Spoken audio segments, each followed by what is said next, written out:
कोकणातील प्रत्येक अपडेट जाणून घेण्यासाठी आजच माझे कोकणच्या सोशल मीडिया प्लॅटफॉर्मला लाईक, फॉलो आणि सबस्क्राईब करा। दापोली बस स्थानक परिसरातील बेशिस्त पार्किंगमुळे गंभीर अपघाताचा प्रकार समोर आलाय। बस स्थानकाच्या आवारात एका विद्यार्थ्याच्या पायावरून एसटी बसचे चाक गेल्याने तो जखमी झाला। ही घटना ताजी असतानाच बस स्थानकासमोर असलेल्या क्रिस्टल प्लाझा येथे दुकानात जाण्यासाठी नागरिक रस्त्याच्या कडेला वाहन लावून असलेल्या मोठ्या प्रमाणात वाहतूक कोंडी होत आहे।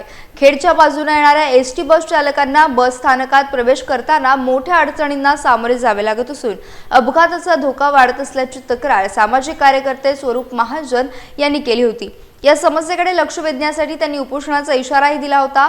यावर दापोली नगरपंचायतचे मुख्याधिकारी महादेव रोडगे यांनी संबंधित ठिकाणी नो पार्किंग फलक लावण्याचे तसेच क्रिस्टल प्लाझाच्या गाळेधारक आणि सदनिकाधारकांना योग्य पार्किंग व्यवस्था करण्याबाबत नोटीस देण्याचे आश्वासन दिले।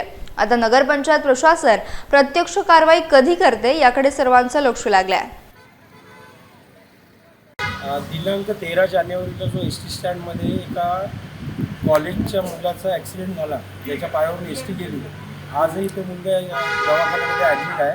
त्या संदर्भात त्याच ठिकाणी मी प्रेसमध्ये बोलताना सांगितलेलं होतं की 26 जानेवारी 2026पर्यंत जर प्रशासनाने ते तिथलं पार्किंग अनधिकृत पार्किंग बंद केलं नाही तर उपोषणाचा इशारा दिला होता।